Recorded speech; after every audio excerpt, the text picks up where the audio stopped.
sesuatu yang dapat difikirkan, dan karena sesuatu itu pikiran ada, itu sama. Yo. Jadi sesuatu yang dapat dipikirkan berarti apa? Yang dapat kamu pikirkan itu hanya segala yang sebelumnya ada.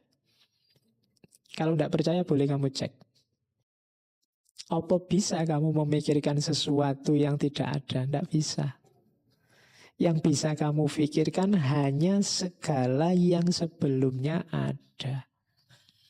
Kamu cermati wis isi pikiranmu yang mana saja, khayalanmu, mimpimu yang seperti apa saja, pasti berawal dari sesuatu yang sebelumnya ada. Segala sesuatu yang kamu kira hanya khayalan atau sesuatu yang fana, sebenarnya itu telah ada. Dan tanpa semua yang kamu kira ada, akal yang telah membenarkannya. Sehingga yang ada itu belum tentu ada wujudnya, jadi jangan salah memahami. Kali ini kita akan melanjutkan video ngaji filsafat bersama Dr. Fahrudin Faiz dengan tema Parmenides edisi kembali ke Yunani lagi. Jadi sebelum kita mulai, mari kita membaca basmalah. Simak video ini sampai habis agar tidak terjadi kesalahpahaman dan semoga bermanfaat.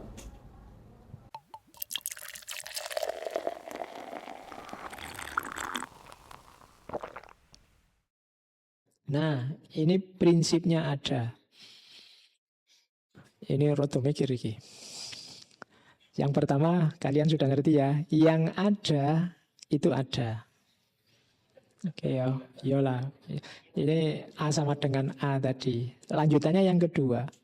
Yang ada tidak mungkin jadi tidak ada.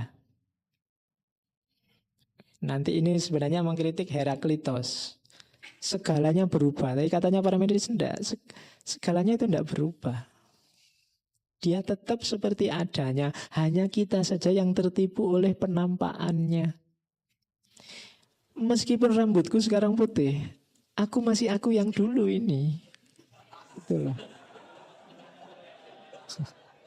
Iya kan? Kamu kalau melihat yang penampakannya nanti kamu salah paham. Kamu anggap aku berubah karena kamu hanya lihat penampakannya. Aslinya tetap podo kaya wingi. Jadi kalau ada nggak mungkin dia tidak ada. Dan tidak mungkin berubah. Kebalikannya Heraklitos minggu depan. Kalau Heraklitos itu segalanya berubah. Bahkan 1 detik yang lalu dengan detik sekarang itu sudah beda. Tapi katanya Parmenides enggak. Awas jangan salah. Yang kita anggap berubah, kita anggap ganti-ganti, itu kan cuma penampakannya. Hakikatnya dia satu. Misalnya aku seperti apapun kondisiku, kamu kan tetap menyebutku manusia. Ini nanti diadopsi oleh Plato itu kan. Meskipun rambutku keriting, kamu rambutmu lurus, kamu kan tetap menyebut kita manusia. Sekarang rambutku lurus, besok tak rebonding dari keriting. Itu kan kamu nggak menyebut aku ganti. Aku ya tetap yang kemarin, cuma sekarang penampakannya ganti, cuma itu aja. Ini sebenarnya nanti nyambung kayak di Hazrat Inayat Khan teori energi. Energi itu tidak bisa habis. Ya seperti itu terus. Jadi yang ada tidak mungkin hilang atau jadi tidak ada. Aku yang dulu bukan aku yang sekarang. Enggak, ya kamu tetap kamu yang dulu. Cuma sekarang penampakannya saja beda. Gitu loh. Kalau kamu protes, kamu kok tidak seperti yang dulu. Loh, aku itu tetap hanya tampilannya saja beda. Hakikatnya tetap sama. Apalagi kalau hakikat itu aspek ada. Mau ada itu paling elementer tadi. Aku kan masih tetap ada. Meskipun adaku sekarang munculnya seperti ini. Dulu aku munculnya begitu. Oke, jadi yang kedua itu. Yang ketiga, yang tidak ada tidak mungkin jadi ada. Itu seperti saya jelaskan tadi ya. Kalau sesuatu itu tidak ada, tidak mungkin difikirkan, tidak mungkin diomongkan. Tapi kalau sudah kamu pikirkan, bisa kamu omongkan, berarti dia sebenarnya ada. Tidak ada Pak, itu cuma ngarang. Loh, dia ada sebagai karangan paling tidak. Jadi yang tidak ada tidak mungkin muncul jadi ada. Yang asli tidak ada, ya memang tidak ada. Difikir saja tidak bisa. Itu baru tidak ada. Kenapa? Karena yang dapat dipikirkan hanya yang ada. Yang tidak ada tidak dapat dipikirkan. Ada ndak sesuatu yang ndak sama sekali ndak ada terus muncul di kepalamu? Apa bisa? Tidak bisa. Kamu tadi Pak, saya membayangkan seandainya aku jadi presiden. Loh, presiden itu kan sudah ada sebelumnya. Kamunya juga sudah ada sebelumnya. Yang tidak ada jadi ada itu tidak mungkin. Yang ada jadi tidak ada juga tidak mungkin. Sesuatu yang dapat dipikirkan itu ada. Jadi, perhatikan kalimatnya nih Kak Jelimet. Sesuatu yang dapat dipikirkan dan karena sesuatu itu pikiran ada, itu sama. Yo. Jadi sesuatu yang dapat dipikirkan berarti apa? Yang dapat kamu pikirkan itu hanya segala yang sebelumnya ada. Kalau tidak percaya boleh kamu cek. Apa bisa kamu memikirkan sesuatu yang tidak ada? Tidak bisa. Yang bisa kamu pikirkan hanya segala yang sebelumnya ada. Kamu cermati wis isi pikiranmu yang mana saja, khayalanmu, mimpimu yang seperti apa saja, pasti berawal dari sesuatu yang sebelumnya ada. Ya contohnya kayak tadi loh, saya mimpi Pak jadi presiden. Itu kan sebenarnya dalam kenyataannya tidak. Tapi kan presidennya ada. Sebelumnya ada. Kalau fiksi ilmiah Pak, fiksi itu kan ngarang Pak. Iya, tapi sengarang-ngarangnya fiksi sumbernya pasti dari ada. Yang sudah ada sebelumnya. Tinggal digabung-gabung.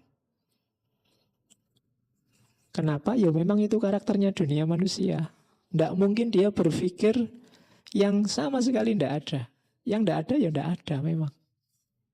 Yang kamu ada-adakan itu pasti ada bahannya sebelumnya. Ya kamu sebut imajinasi. Kan imajinasi itu menggabung-gabung informasi yang sudah kamu miliki sebelumnya.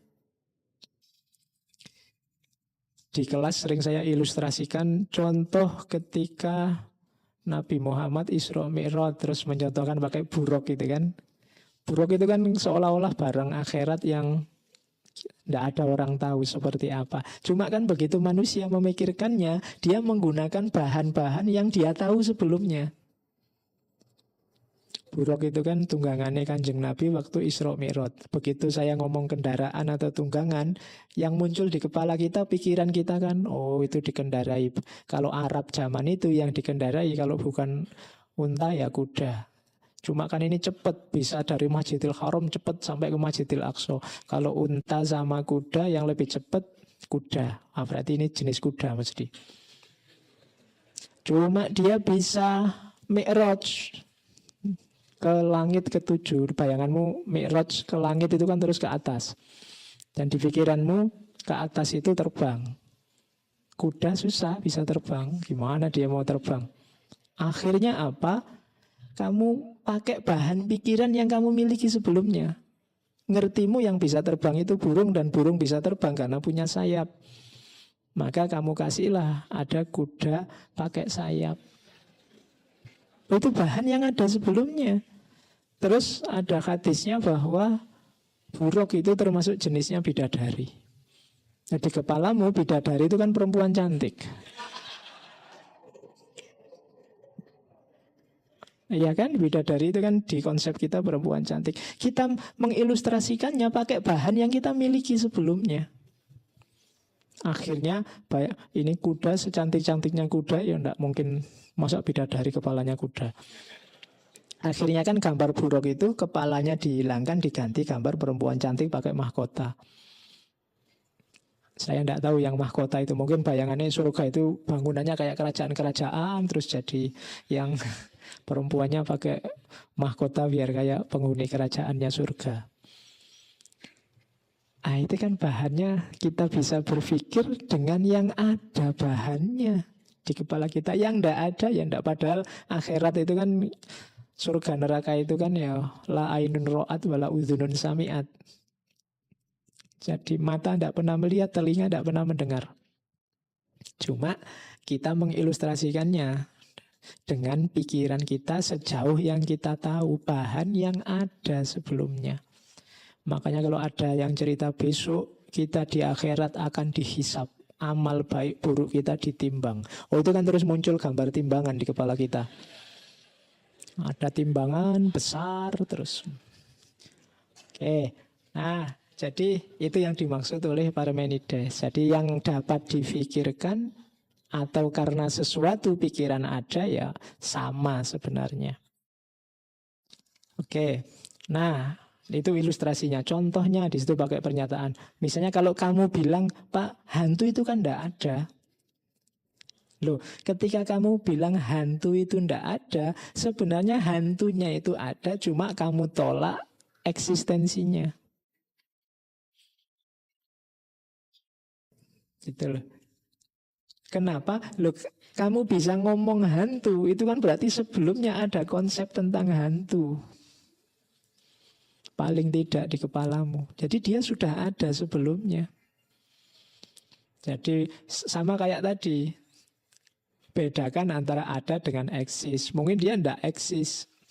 Tuhan itu ada, itu masuk akal. Tapi kalau Tuhan itu tidak ada, itu kontradiksi. Kenapa? Loh, kamu bisa ngomong tentang Tuhan. Kamu bisa membahas tentang Tuhan. Bisa menerima, bisa menolak. Itu kan berarti ada, dia sudah. Cuma ada yang menerima, ada yang menolak. Tapi bagaimanapun kalau sudah kamu bahas sedahsyat itu dalam sejarah, pasti ada. Ada sih kemungkinan ketika ya kita simpulkan saja Pak, bisa ada, bisa tidak ada. Tidak mungkin. Kenapa? Kontradiksi. Gitu loh. Kalau ada ya ada, kalau tidak ada ya tidak ada. Cuma ketika kamu bilang tidak ada, dan kamu bahas, kamu tolak, kamu pikirkan, ya nggak mungkin dia tidak ada, pasti dia ada. Jadi Tuhan itu berarti pasti ada. Itu kalau dalam filsafat agama ini namanya argumen ontologis keberadaan Tuhan.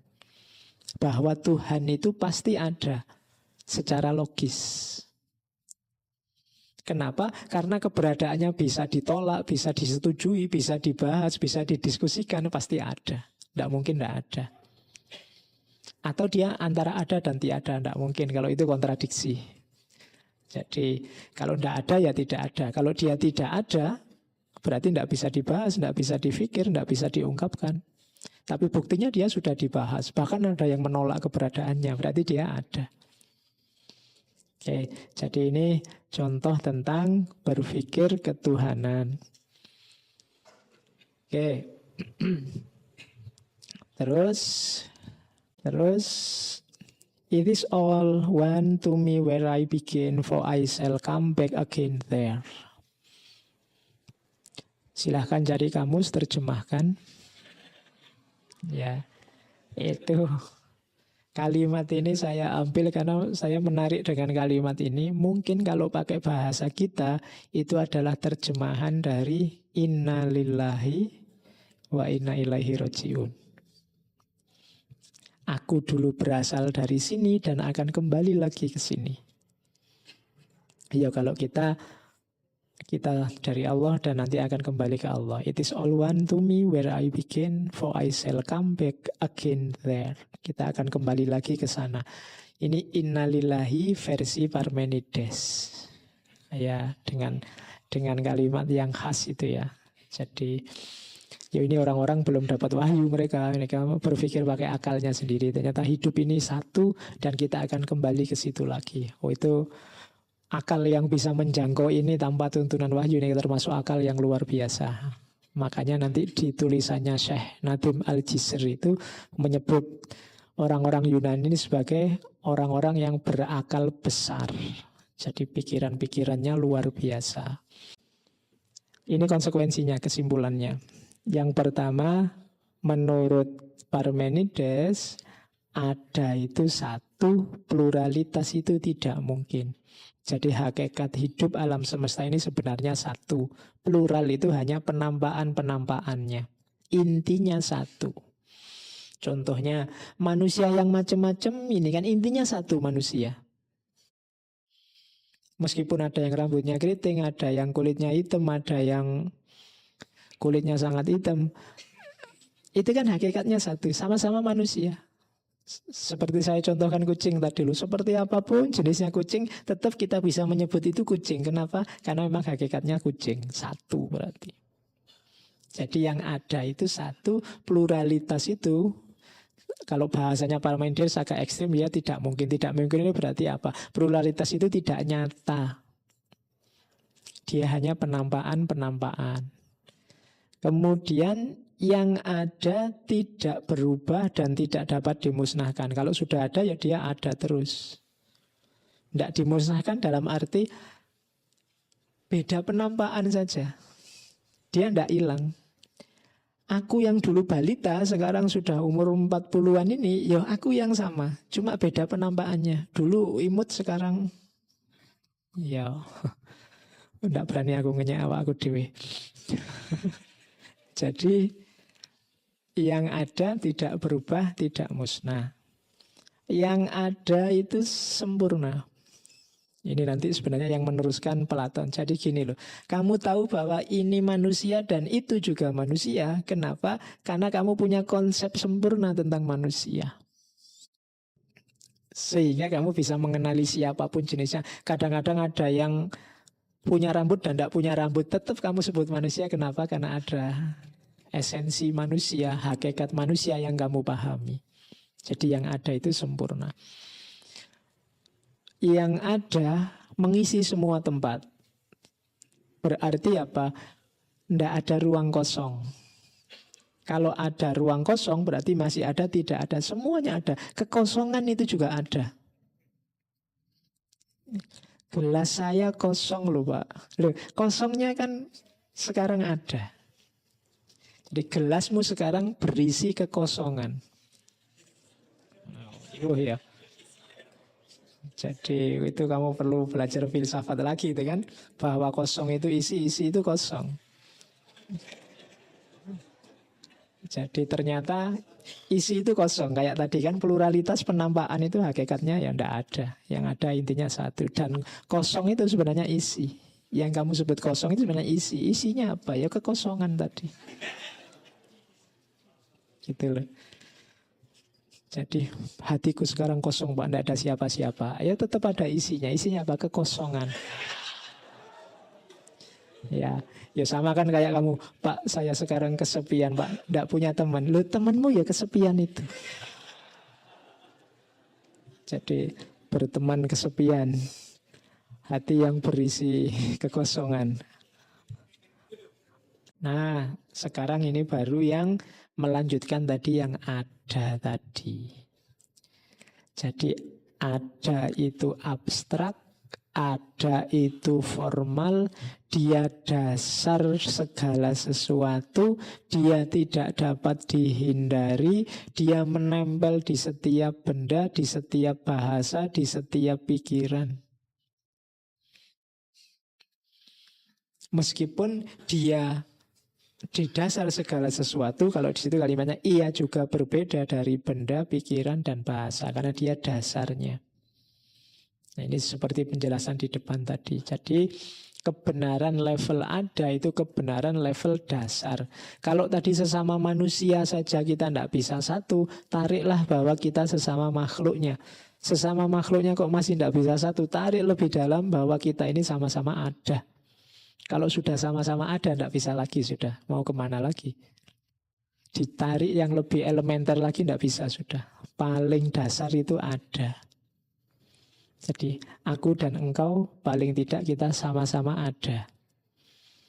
Mungkin kamu tak anggap manusia, tidak mau, kamu tidak anggap aku manusia, ya mungkin saja. Tapi kamu tidak bisa, tidak menganggap aku tidak ada. Ya kan, kamu tidak bisa. Kalau mungkin karena saking jahatmu, kamu itu bukan manusia sekarang bisa. Tapi kalau kamu tidak ada, itu susah. Itu atribut paling dasar hidup ini, bahwa kita ini ada. Oke, tapi kan kita cuma diadakan, Pak, oleh yang maha ada. Ya, diadakan atau ada sendiri kan yang penting ada. Ya, tapi kan ada kita tergantung ya. Tergantung atau tidak kan sing penting hari ini kita ada.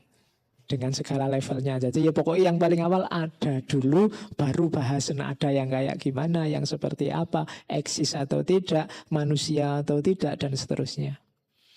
Jadi ada karakter dasar yang paling elementer di jalan kebenaran, bahwa kita ini sama-sama ada. Oke, terus dari mana sih alam ini berasal? Nah, ini lebih agak dalam. Katanya Parmenides, asalnya alam itu ya bukan kok air, bukan api, kayak filosof-filosof sebelumnya, tapi dari kapasitas untuk ada. Jadi kemungkinan, kalau bahasanya nanti ini mungkin dilanjutkan oleh Aristoteles itu kan, alam itu kodim apa enggak. Alam itu ada bahannya, diciptakan. Bahannya apa? Potensi.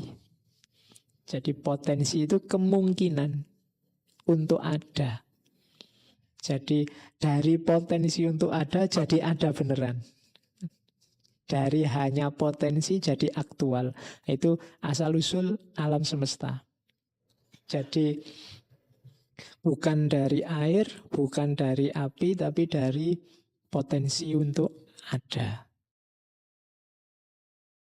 Oke, ini asal-usul. Sekarang kita lihat beberapa quotes-nya Parmenides. Sebenarnya melanjutkan tadi, ini semacam implikasi gagasan-gagasan beliau dari tulisan-tulisannya. Jadi Parmenides ini naskah yang tertinggal sampai hari ini itu banyak dalam bentuk puisi-puisi. Nanti carilah fragmen Parmenides, itu isinya yang saya jelaskan di depan tadi cuma dalam bentuk puisi. Saya tidak menulisnya di sini persis kayak puisi. Nanti kalau puisi persis saya bawa ke sini kamu tambah puyeng. Tapi kamu boleh nyari. Ada ayat-ayat, fragmen-fragmen dari Parmenides yang bentuknya puisi, isinya tadi jalan kebenaran, jalan kepercayaan, doxa, aletheia, dan seterusnya. Oke, itu kalimat-kalimat dari puisi, beberapa saya bawa ke sini. Misalnya ini, wherefore all these things are but the names which mortal have given, believing them to be true. Dimanapun segala sesuatu itu tidak lain hanyalah nama-nama yang diberikan oleh manusia dan dipercaya sebagai benar. Jadi apapun itu sebenarnya kita yang memaknai, kita yang menyebutnya, dan kita yang mempercayai.